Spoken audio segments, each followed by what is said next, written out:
YouTube, how's it going? The Goat House is back. And today, let's talk about Alvin Kamara. I got some teams, some potential landing spots, some teams that could trade for him, that can actually make it work. We had that crazy news come out yesterday that the Saints are open to dealing Alvin Kamara. Now, I do think some people are probably overreacting to this. You know, they didn't say they want to trade him. They put him on the trading block. They have to trade him. You know, it didn't come out that Alvin Kamara requested a trade. None of that was true. They're just open to dealing him. I think it's if they have to. Option A, of course, is to re-sign him. So we'll talk a little bit about the Saints as well and what could possibly happen. I'll end this with my actual prediction.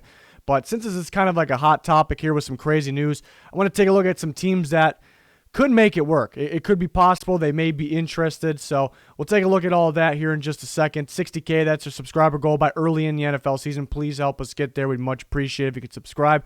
Full NFL coverage in season. So you're going to want to turn notifications on as well so you don't miss a thing. Follow that Twitter, constantly updating you on the channel and the NFL, live tweeting during games. We have an Instagram, a podcast, Patreon for bonus content during the year. Plus, you can join our fantasy league. All kinds of different options on there. Link in the description, the comments for anything that you may need. Let's go on to this first team here. How about the Miami Dolphins here? They have the future cap space. They have cap space now and in the future. Teams really wouldn't need it right now if they were to trade for him because he's only a $2.5 million, roughly around there, of a cap hit. But the future would be pretty big. Obviously wants to get paid like a top-tier running back there. So they have the future cap space. They have the, I think they have the need. Yeah, right now they're looking okay at running back Jordan Howard and Matt Breida, but you can get better there. And they have the draft capital as well. They have that extra pick from the Texans in the first. They got a couple extra picks from the Texans actually throughout the draft as well. They're going to have 2 seconds again, and then they're going to have 2 fourths, I believe.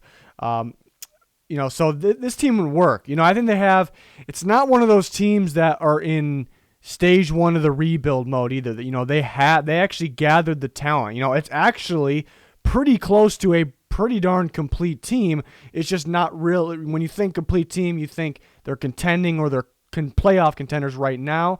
So when you think the Dolphins, they're really not that, so they must not be complete.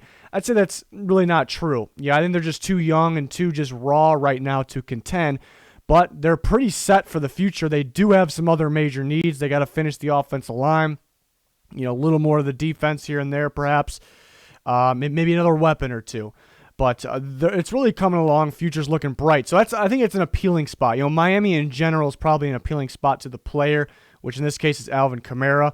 And that kind of brings up they don't have too many giant needs for the future where they could afford to do this. But the Saints are asking for a first round.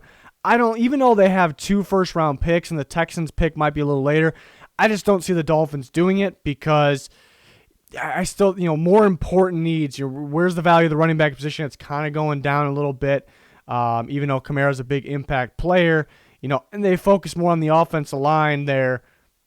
Maybe another pass rusher with those first-round picks. Maybe that's where their head's at. So I think they would be open to trading maybe the 2 seconds, second and the third perhaps, second and 2 fourths, which they have. I just don't think they would trade the first. Saints aren't desperate to let him go. Would they let him go for under a first? I think it's a possibility. It'd have to be a lot if it's under a first, a collection of picks, which the Dolphins could do. But right now it sounds like the Saints do want the first. I don't think the Dolphins would give it up, but I would like a lot of things there, like I talked about, made sense for the Dolphins there.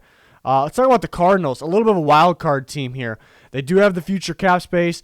Kenyon Drake's going to be a free agent after this season. I think Alvin Kamara is a great fit, even though they don't feature the running back a ton. I think that passing attack, I think you really could stretch out the field, with those receivers, and then Kamara being involved in the passing game. I think he can be a big-time factor. You can do what Drake has been doing for the Cardinals and some, obviously. So I think that'll be a scary, scary offense with Alvin Kamara in there. Again, they have the cap space. They may be in need of a running back after this year. They wouldn't trade a first because I don't think they value the running back that high. It's mainly a passing attack. But again, Kamara can make them that dangerous. They're still focusing on the offensive line. They got kind of like the Dolphins. They're a little further ahead, obviously, than the Dolphins. But they have a few major needs that they just got to complete, and then they're a very complete team. So I don't think they would trade a first for a running back. And they really do like Kenyon Drake. Just because he has 1 year deal left doesn't mean he's gone after this year. They most likely re-sign him. But it brings me back to maybe you can't be afraid to get better. I always bring that up, and Alvin Kamara would be better. But they do like Kenyon Drake a lot. Still a lot of upside in that team. But that's kind of a sneaky team there because a lot of signs point towards, they can make it work. But I'd say, and they're listed here because it's a possibility. You need to have those green checks, in multiple spots to be able to make this video, make this list. And they do, but I'd say it's unlikely for mainly those negative reasons there. But that's definitely a wild card team. Talk about another wild card team. I think maybe a little more likely, but not likely, but a little more likely than the Cardinals. The Seahawks actually, even though they dish out a lot of money to Russell Wilson there, they have a good amount of future cap space there. Chris Carson will be a free agent after this year. And, Alvin Kamara could make them better.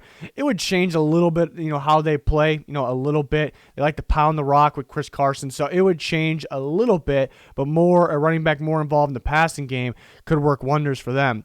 But the downside, so they do really value Chris Carson. I like Chris Carson a lot. It's a really good fit in that offense. Their game plan is always to pound the football, tire out the defense, wear them out, and then unleash Russell Wilson. It works with Chris Carson and Russell Wilson. And they don't really have the draft capital. Trading for Jamal Adams, they don't have the draft positions or ammo like some of the other teams we talked about actually do. So that would be the downside. They aren't afraid to make the trade, that's for sure. But I don't know if they actually have the pieces to do so. But they could use future picks as well. But it's a team that surprisingly goes out and makes these types of trades. So it wouldn't completely shock me. It may shock a lot of people, but it is definitely a wild card team that could make it work. The Bears, they can create future cap. Right now, the other teams we talked about, they had to check the box. For me to put them on this video, they had to check the box of the future cap, or for me to consider them really. And the Bears are kind of right in the fringe for that, but they can create it. They actually can get out of the Nick Foles deal, perhaps. There long term, obviously, which he's due a lot of money in the future. But again, that deal can be void there in the future. But so they can create that, and they're kind of on the fringe as it is as well. I think it's a need. David Montgomery has some upside. Tariq Cohen's about to be a free agent. I definitely think you get a lot better. You can get a lot better, especially with Alvin Kamara at the running back position. I think it depends on if Nagy's still there, but I think in Nagy's system, quick offense, you want to involve the running back a little more. I think you kind of get best of both worlds there with the David Montgomery and the Tariq Cohen. You kind of combine the two there. What a guy like Alvin Kamara, I think they get that much better. I do think it's a long shot for them to actually do it, though, because I think they need to keep their draft capital. But kind of going back, Ryan Pace, if he remains their GM, hasn't really been afraid to trade, whether it's draft picks or trading for Khalil Mack or Nick Foles, whatever it may be, trading up one spot, they're not afraid to give it up. But I think they need the draft capital mainly because the quarterback of the future is kind of a question. It's a question mark right now. They don't have full trust in Trubisky. I think they still believe in him a little bit. And do they plan on Nick Foles they like him for right now, but do they plan on him being the long-term solution if you really don't have a concrete, set quarterback for the future in your mind? You don't really trade a lot of draft capital. But if the Saints were somehow to accept something less than a first, it's a possibility. I just think the Bears offense get a ton better. If they insist on Mitchell Trubisky, let's say they do, it's a possibility. Kamara can make that whole offense easier, better. So that's why it would make a little sense there. But yeah, can they afford to give up that capital? That's you see the negatives for this working for each team is a bit different. That would be a unique one for the Bears there. Moving on, the Jaguars. For Alvin Kamara, future cap space is for sure available. They're going cheap right now, whether it's because they're cheap, because they're tanking maybe, who knows, but they're going cheap. I think the most expensive guy this year, 2020 season, is Conley at receiver, which is due like $3.2 million, somewhere around there. Pretty crazy. They have the draft capital. They have tons and tons of picks. Don't know if they would give up a first round for him. It's a possibility. Some teams, I ruled it out. Possibility for them, most likely not. Obviously a need. Getting rid of Leonard Fournette. Best running back on the team is probably Chris Thompson right now. You get a much better version with Alvin Kamara that's a little better running inside as well.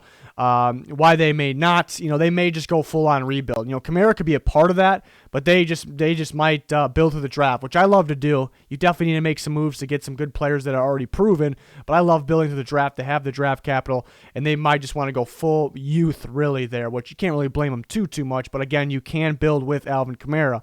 But would Alvin Kamara be willing to re-sign there? Obviously that would have to be. The Jaguars would have to be, in this scenario, feel okay that he would if they were to trade for him. But maybe that's something that would stop it from happening. It seems like it's not so much of an appealing place, unfortunately, right now. So that's kind of questions there. But they have all the draft capital, the draft ammo in the world. They have all the cap space for the future. It's definitely a need, so that's why you can take a look at the Jacksonville Jaguars there. Washington football team. Future cap space, for sure they have that as well, so that works. I think it's a really good fit. You look at, they bring in Scott Turner there. That offensive system come from Carolina, kind of looking for that McCaffrey type to take over this offense. Haskins, they want to make things easier for him. So Alvin Kamara is that same style of running back that can catch the ball in the backfield, downfield, and a very good runner as well. So it's a really good fit. Potential need, I say potential because they do have Adrian Peterson right now. Obviously, that's not long-term. They don't have Darius Geis anymore. Bryce Love, very good back. Can he stay healthy? Could question mark. Can he be a long-term answer? I like Antonio Gibson a lot. It sounds like they're starting to like him more and more in camp, early stage here. So it's a potential need. They might be okay there. Wouldn't trade. Yeah, I wouldn't. I don't think they would trade a first. I think just other major needs. Losing Trent Williams, they need offensive line help more than just that left tackle spot. I think they're pretty much set. With. Only thing that's guaranteed is Brandon Scherf there, so they could get better almost every spot there. Looking at the defense, they could buff the secondary a little bit, but that front seven is so good that it's not it's not that valuable of a position. Whether it's corner or safety in that defense, but you can get better. They definitely need more receiver help. Getting another true number one to play alongside Terry McLaurin could be huge. So I think they have other more important needs there. So I really don't think they would trade it first. But mainly this stood out because the future cap space has to work. I can't just throw other teams in here that, they could use a running back, but it's just impossible because they have they're negative, or they have no future cap space to risk trading for a running back of all positions. So that works, but mainly the fit here. I like the fit a lot for Washington. And then we bring up the Saints. They have an offer on the table. Apparently, and it hasn't really necessarily been disagreed to or declined by Alvin Kamara. It's somewhere in the Joe Mixon just got his contract the other day, or was that yesterday, and then Derrick Henry got his contract not too long ago. It's in the range of that, which makes sense.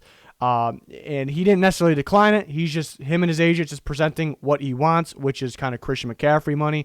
So the offer's on the table, hasn't been declined, but they're really not happy with the price that he wants. Saints are very, very much in trouble with future cap, but they actually can clear some space. But right now, that's why they're a little hesitant to pay up. They don't want to make him the highest paid or Christian McCaffrey money. I actually do think the injury last year, he played through it, tough dude. Huge Kamara fan, very talented, but having that injury last year kind of hurt him here. And it's really not a concern for the future. It's not like one of those, maybe Dalvin Cook, a similar style running back or similar talent running back. Maybe there's a little bit of a concern long term because he's been hurt almost every year. Kamara's really not that, but just that slight leverage, that having that injury, it's still stuck in your head a little bit. So that might have knocked him down value-wise a little bit, just enough where these two can't reach an agreement. But the Saints, future cap space is somewhat of a problem here, but it's definitely a strong possibility that he remains there. It's looking like he's getting a little happier there. He's trying to go back to practice. Then we can go on to my final prediction. I just think he's going to be back on the Saints here. It's interesting to see the other teams and, the lack of teams actually, because there's negatives for each of the teams I use, and there's teams that definitely would love to have Kamara. They're a team that would probably pull the trigger on getting him, but they really just can't. But I'm going to go with the Saints here. I think they extend Tim. I think it's in the range of 12.5 to 13.5. I try to narrow it down as much as possible. I really want maybe a 12 to 14 range, but I try to narrow it down within $1 million there. So probably in that range, look in the middle there, 13 million. Joe Mixon and Derrick Henry got the 12 to 12.5 range. That's what they're trying to offer. He hasn't really declined that yet, but he does want close to that 16 million per year. So that's the tough part there. But he's just not going to get that. And then the Saints, I think they can create future cap space. So we brought up why I didn't include teams on here because they don't have future cap space. And then you may say, well, the Saints don't, so why are you including them? Well, they can create it. Guys like Drew Brees, guys like Janoris Jenkins, Emmanuel Sanders. There's multiple guys, but those are the kind of the realistic guys they can get off the books, and kind of the top dollar guys that are also realistic they can get off the books. Brees, it kind of depends on, I mean, it's his choice. It kind of depends on if he wants to keep playing or not. They'll actually save money if he retires next year. It's a tough situation because Brees really, and you don't blame him at all, he doesn't really know right now. He doesn't know when he signed that contract. We were all kind of expecting a 1-year deal because he would retire after this year, but he really doesn't know. And the way they laid that out is it's a possibility. So you just don't know. Tough position for sure. Jenkins, I thought Janoris Jenkins played pretty well actually when he came to the Saints down the stretch of the season. Played pretty well in the playoff game as well. Making big plays, but he's aging. He's a guy that's not really going to get any better. It's a guy that they can replace, so you can take him off the books. Emmanuel Sanders, it's a really good addition. He's a really good receiver. Another guy that's aging a little bit, has some minor injuries pop up, so it may not be. It's a possibility he's back, but it may not be a guy that they wouldn't really be afraid to get him off the books and everything. So just giving you examples on how they actually can create a good amount of space. They're still going to be in a cap space situation. Especially if Brees comes back. But I think the Saints fans would be happy. Saints in general would be happy with Brees back. I mean, you can't really disagree with him ever being back. That kind of brings up the tough situation with Teddy Bridgewater because they did like him and he could have been part of the long-term future, but they went Brees because it's so hard to go against Brees, and that kind of creates an interesting cap situation here. But Bridgewater did get a lot of money as well, so I still think they would have some money tied up there for sure. So I still got to go with the Saints. It's good to see that he's, he had a good talk with Sean Payton apparently, and he's looking to get back at practice, and they're going to keep talking about the deal. I think both sides are trying to get leverage a little bit. Saints going out there saying that they're open to trading him, which they probably are. If he needs a certain price, which isn't the case yet, but if he needs a certain price, that's really all they can do, get something out of nothing there if they're going to lose him anyways. So that's why they bring it up, and they might force Kamara to, come down a little bit on the price. And then he's going to start the price out at, he feels as he should. He's a good player. Good players should be confident in themselves. Should start the price at around the McCaffrey level, and he's just starting it there. He's not declining this offer, demanding that much.